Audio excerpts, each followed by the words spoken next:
Labour's MPs challenged Richard Tice over reforms plans to scrap the green energy projects. We're reading to this exclusive from The Guardian, you guys. So the exclusive says that letters signed by 59 MPs criticise the party's deputy leader after he's warning to energy firms over new contracts. Guys, just a reminder, hit that like button and share it across social media so others to notify of this video. So yeah, Richard Tice is basically threatening energy firms over potentially signing contracts with the government, especially green energy firms, because basically Richard Tice is basically saying if you sign a contract with them, when we come into power, we're going to scrap them. That's basically what he is. He's intimidating green energy companies from trying to disenfranchise green energy companies from investing in the UK, which would actually benefit our bills in the long term, would benefit us, the British public, in the long term. And he's basically saying all those green energy projects that are those contracts that have already been signed, that are going to be signed by green energy companies and whatnot, he's basically saying, I'm going to scrap all of them as soon as we come into power, if they ever come into power, Reform UK. And that means that guess who's going to pick up the tab? That's right, you, the taxpayer. That's right.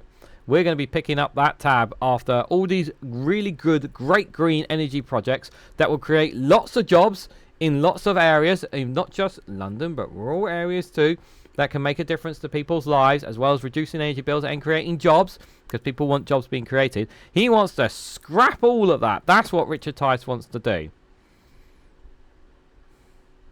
Didn't really think about this, did he? Absolutely pathetic from him. So a group of nearly 60 Labour MPs have written to Richard Tice, challenging the Reform deputy leader's pledge to rip up green energy contracts if his party win powers, and questioning if he appreciated the impact this could have on the economy. Yeah, does he care? No.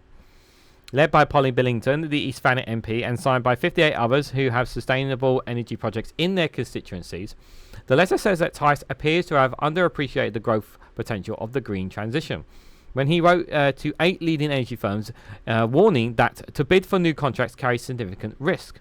The MP's letter says growth when the clean energy economy was 10% in 2024, and asked Tice, when you make these threats, are you aware that you are threatening one of Britain's strongest drivers of growth? That really tells you a lot about what kind of priorities that Richard Tice really has. Is he really prioritising the needs of the British people here? Because it sounds to me like he's not prioritising the needs of the British people with this, yeah? It also cited estimates from the Confederation of British Industry, saying that the industry supported more than 950,000 jobs. That's almost 1 million jobs. Often well-paid jobs in the UK, many outside London and the South East. Asked if Tice saw the CBI as part of the unquestioned liberal progressive orthodoxy in which he blamed for promoting net zero measures. So you want to put at risk nearly 1 million jobs in the UK. That would put huge amounts of people on the dole. Are you out of your mind, Richard?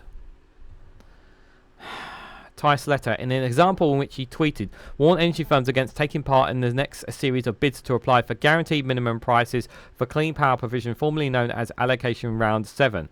That's AR7.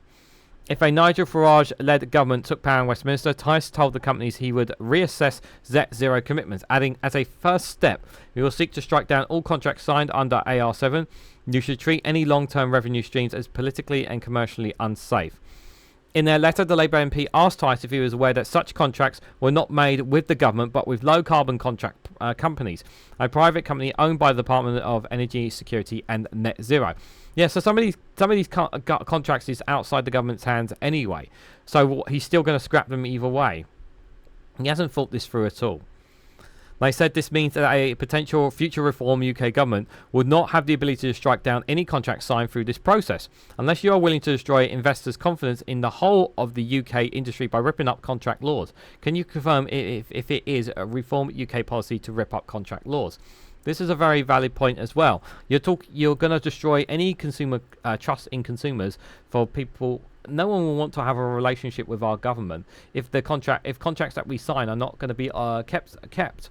If we're not going to reaffirm our commitments to them, if you're not going to reaffirm commitments to them, like there are contracts that were signed by the Conservatives that Labour have committed to because they want to show their commitment to the industries. So are you prepared to scrap commitments that don't suit your needs? Like you have to, like they're not thinking about the consequences here. The consequences are huge. Like not having the trust of businesses could seriously harm us in the long term, never mind just the short term. Speaking to the BBC on Thursday afternoon, Tice appeared to row back on the specific comments to scrap AR7 comments, saying the Reform government would only oppose any forms of variation to them, something that his letter did not appear to set out. Asked about the apparent change, and Tice said that some people have misread the wording of the letter. No, I don't think they misread the wording of the letter. You made it very clear about what you wanted to do here. And now you're realising, oh, maybe I shouldn't have done that. Maybe I shouldn't have said what I said because it was a stupid idea.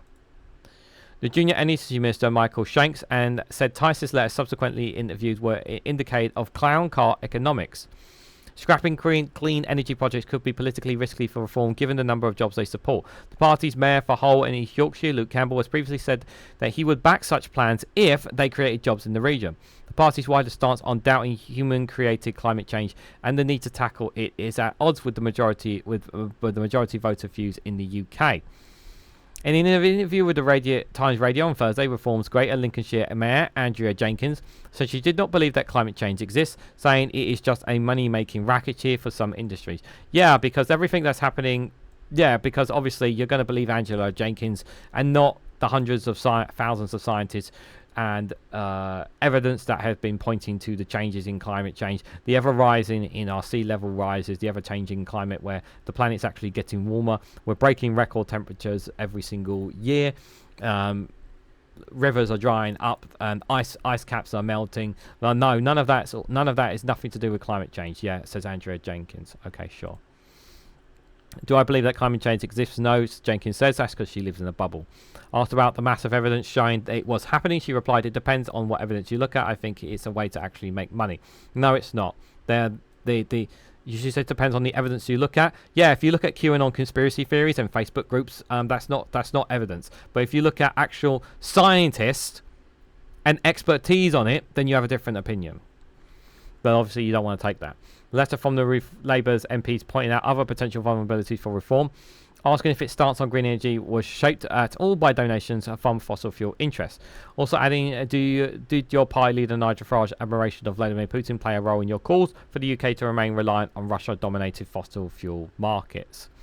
Yeah, and somehow, this is just ridiculous. Like, come on, guys. Like, again, like, how does this policy ideas from Richard Tice on scrapping all these contracts, the damage, the repercussion would have been extraordinary if such a thing was to happen.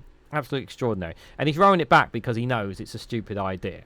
You know, everyone's telling him, do you have any idea how much money that's going to cost? Do you have any idea how much damage that's going to be? Like, it's going to shot completely confidence in businesses with the government. Like, you've got to think ahead here, and he's just clearly there was no thinking whatsoever when it came to making those points in the first place. And then once again, it just sets an example. Like we've looked at countless Reform councillors who have been terrible with, who have been doing such a shoddy job, as councillors. Again, like Richard Tice doesn't really understand how government works. He really doesn't know. You have to carry. There are some projects within the next governments, when the government cross over, that you have to literally carry on and work with for the benefit of the British public. Because of the amount of money that's at play here. But he doesn't care about that. But maybe some of you don't care about that as well. Maybe some of you are happy to waste taxpayer money when it comes to the ideas that Richard Tice has. Maybe some of you agree with me that he's an absolutely bang-stankingly mad. Let me know your thoughts and more on all of this down in the comments section below. If you found this video interesting and informative, hit that like, share and subscribe button. Be greatly appreciated. Do check out Rumble and Patreon for exclusive content. And if you want to financially support me and the work that I do here, much better investing in me than in Reform UK, then you can do so by becoming a YouTube member for as little as 99p. You'll definitely get a lot more better information than you would from Reform UK. So thank you all so much for watching, and I hope to catch you all very, very soon.